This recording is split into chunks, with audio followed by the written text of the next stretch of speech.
আজকে আমি বানাবো আলুর চপের রেসিপি। তো তার জন্য আগে থেকেই আলুর ভর্তা বানিয়ে রেখেছি। আলু সিদ্ধ করে তার মধ্যে কাঁচা লঙ্কা পেঁয়াজ দিয়ে আলুর ভর্তা বানিয়ে রেখেছি।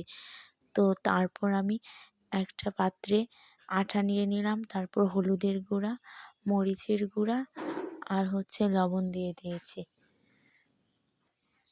তো এগুলা দেওয়ার পরে আমি এখন তার মধ্যে জল দিয়ে দেব। তো তার মধ্যে জল দিয়ে দিলাম, দিয়ে ভালো করে এটাকে মেখে ভালো করে ডোটা করে নেব।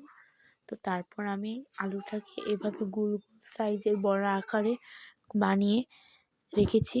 অনেকটি বানিয়ে রেখেছি, একটা বানিয়ে নিলাম এভাবে, দেখতেই পাচ্ছ অনেকগুলো বানিয়ে রেখেছি।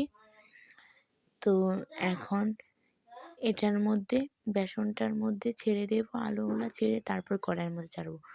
ডোটা করে রেখেছি। তো এখন একটা কড়াই বসিয়ে দিলাম, কড়াইয়ে তেল গরম করছি, আর এভাবে একটা করে মটরশুঁটি দিয়ে তারপর আলুর চপটা ডোয়ের মধ্যে চুবিয়ে তারপর তেলের মধ্যে ছেড়ে দিলাম। তো এভাবে আরেকটা ছেড়ে দিলাম, এভাবে প্রায় অনেকটি ছেড়ে দিলাম কড়াইয়ের মধ্যে। তো ছেড়ে দেওয়ার পর এখন তেলে ভালো করে ভেজে নিচ্ছি।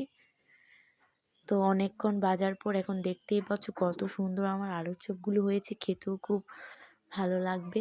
তো আজকের মতো এখানেই ভিডিওটা শেষ করছি। আমার চ্যানেলটাকে সবাই সাবস্ক্রাইব করে দেবে, আর আমার ভিডিওটা ভালো লাগলে অবশ্যই লাইক করে দেবে। আজকের মতো এখানে।